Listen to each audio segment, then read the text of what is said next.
Hello the world, hello the internet, hello Jason Isaacs. It was 8:49 on a beautiful ninth day of July.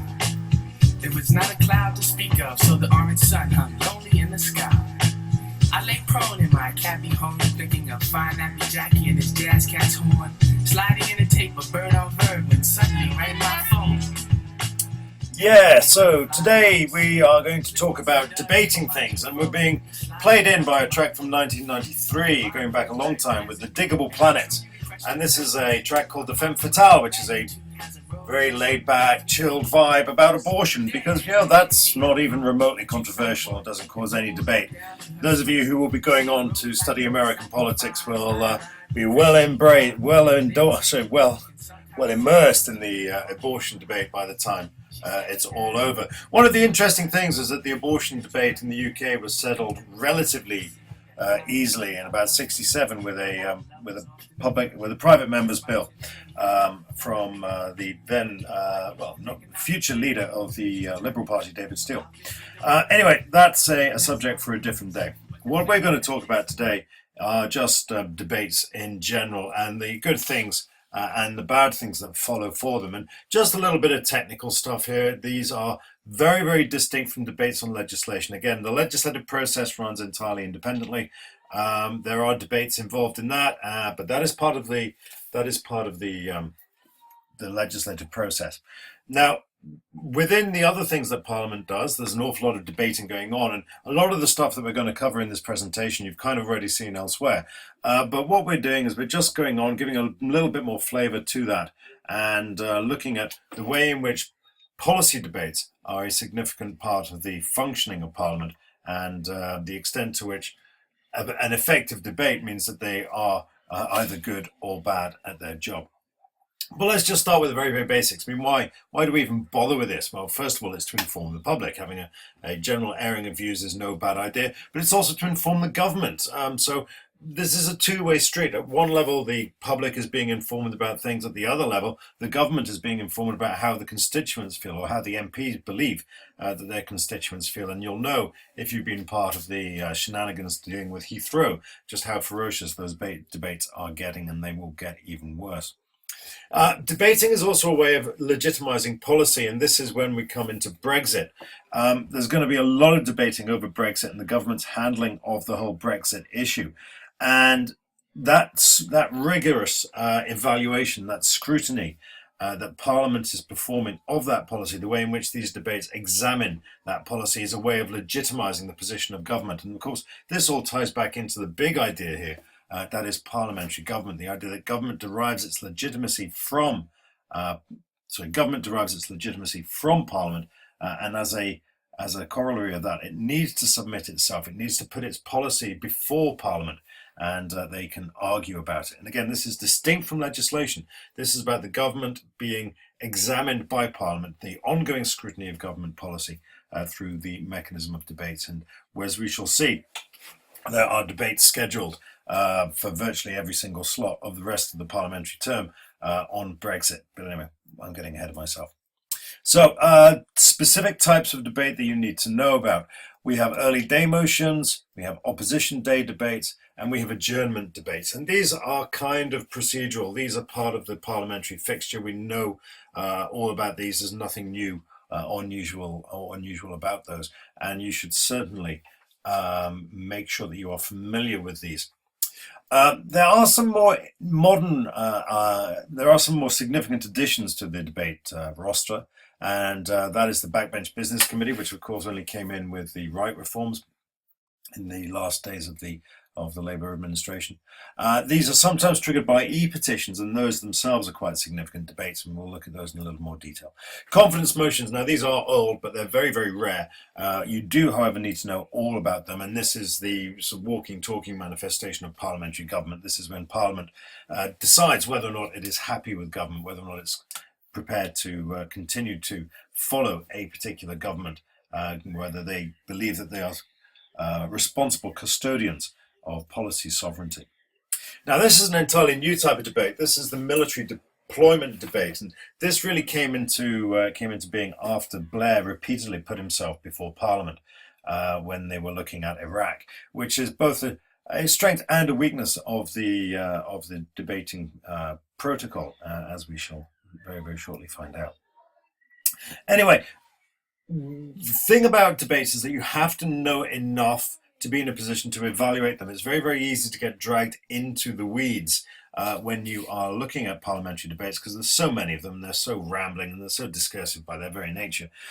You need to keep your eyes on the prize, and that is, what are the good things about debates? Well, the good things are very, very simple. That public hearing for views cannot possibly be a bad thing. Debate is a good thing.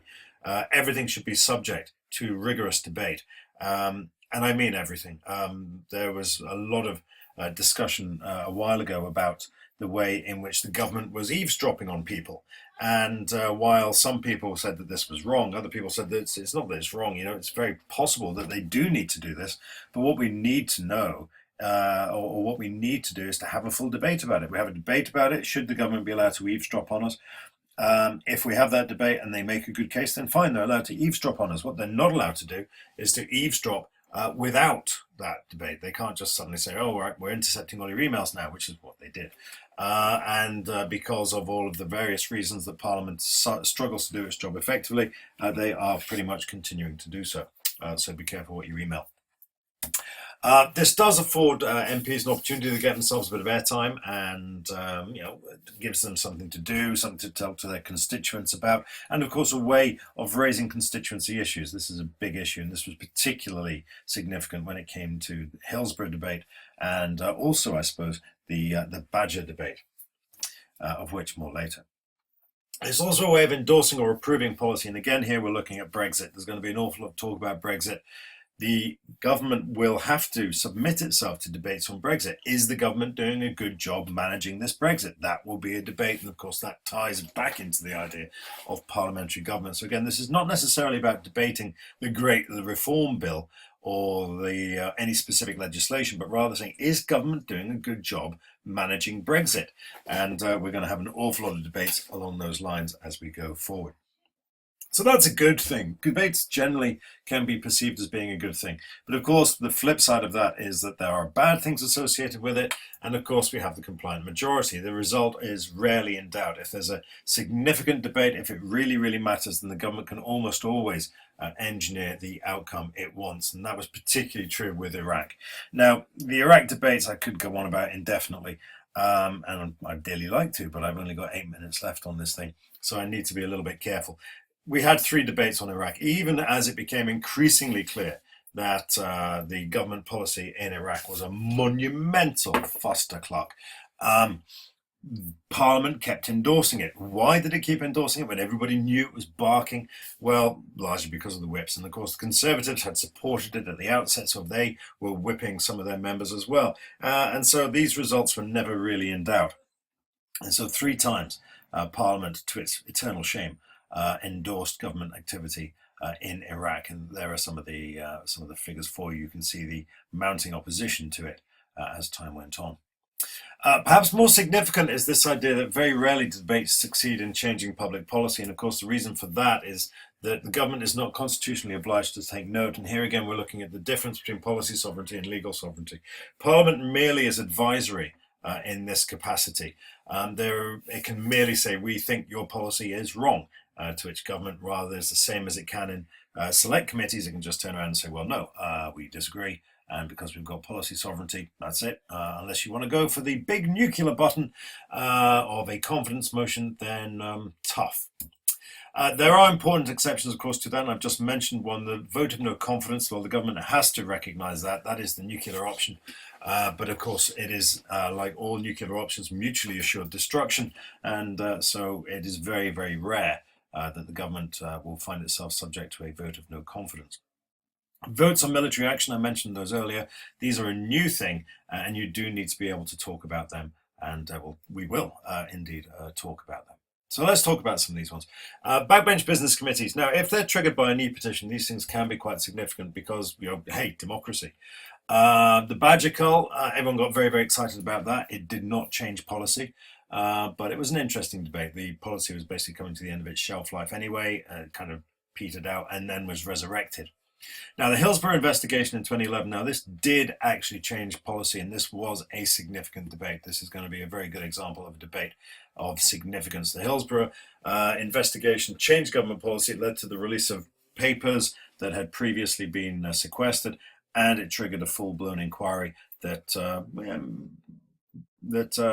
well, you can go and actually, that ties into your work in Unit 1. You should use that to tie into pressure groups and the Justice for the 96 campaign. I think I've got the name right there. That basically demanded that the government look into this in much more detail.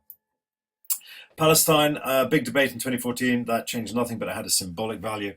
These were all e-petition debates. Opposition days. Now, we're going to have lots of these going forward as the Labour Party bangs the Brexit drum and constantly seeks to challenge government policy. We're going to see a lot of those. So keep your eyes out for those, and here's how they work. And of course, the Gurkha debate in 2009. This is one that comes up again. Lots of people use this as evidence. This again changed policy, and everyone gets very excited about it. Here's a little bit about e-petitions. I suggest you pause this and read it in your own time, and because I'm certainly running out of time. This is very, very straightforward, and it's pretty clear. Now, policy and confidence motions. Well, these are the huge issues. We have a Labour government that fell in 1979. It had a 3-seat majority, which was over time eroded such that it was eventually a minority government, and that was brought down in 79. This is the last time a government lost a censure motion. Labour proposed an amendment to the European Community Finance Bill in 94. This was such a struggle for the Conservative government that they said, if we do not pass this, then we will essentially consider it a confidence motion and we will resign. That eventually brought some Conservative rebels back in line. There were still 7 who fought it, and that was really quite an exciting little time that we had there. Now we have the new one. Pause this and read it. You should now be back in the room. This is an entirely new type of debate, and it arises again from the need of the Blair administration to try to legitimize, that word again, the invasion of Iraq in 2003. Blair later went on after that to say that he could not conceive of any situation in which the government would go to war without such a vote. And that was acknowledged in 2011. And we're still waiting for the formal clarification of this policy. I don't expect anything too soon, but here we have some examples. In 2011, Parliament agreed to UK military involvement. This was basically high-level bombing, and off they went. In 2013, however, this is very, very important. Cameron wanted to deploy troops to Syria to support American involvement there. This was regime change. This was to tackle al-Assad. And Parliament said no. Actually, Parliament said no, we reject that. And as a result, Cameron reluctantly had to inform Obama that he would not be able to support him in getting rid of al-Assad. And Obama then lost a similar debate in his Congress. A year later, Parliament did authorize strikes against IS positions in Iraq, and here's some resources on that, and you can follow this. There we go. That's going to take you there. I'll have that. I'll have that link in my footnotes. And here's another one, a little bit there about the royal prerogative that will help you on that particular thing as well. There it is. Eventually. So that's that. Now, coming back to here, in 2015, the Parliament did agree to military intervention in Syria, but critically, this was not against al-Assad. This was against IS positions in Syria as well. So we're now bombing IS positions in Syria. And hopefully that's fairly clear. I went through those last few ones in a real rate of knots. I'm sorry about that. That's largely because of the time constraints. But I look forward to your questions. And yeah, bring them to me. Here's a little bit more of the Diggable Planets, and I'll see you soon. Hey, beautiful bird, I said, digging her somber mood. The fascists are some heavy dudes. They don't really give a damn about life. They just don't want a woman to control